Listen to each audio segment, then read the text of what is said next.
Hello বন্ধুরা, আসসালামু আলাইকুম। কেমন আছেন সবাই? আশা করি ভালো আছেন। তো আমি আজকে ডাল ভর্তা বলবো। ডাল ভর্তা মানে কালকের ডালটা ছিল, সেটাকে শুকনো করে তারপরে এটাকে আমি ভর্তা বানাবো। তার জন্য শুকনো মরিচ, পেঁয়াজ বেরেস্তা, ধনে পাতা কুচি নিয়ে এখন স্বাদ অনুযায়ী লবণ নিয়ে থাকে ভালো করে মেখে নিব। মরিচটা এভাবে গুঁড়ি করে নিয়েছি।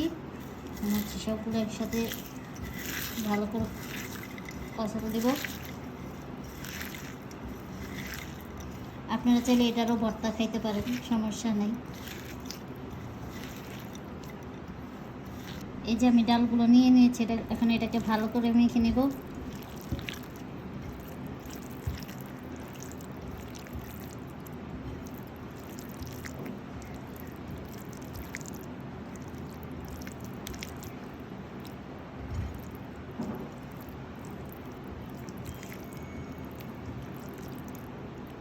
তো এরকম করে কে কে ডাল ভর্তা খান অবশ্যই কমেন্ট করে জানাবেন।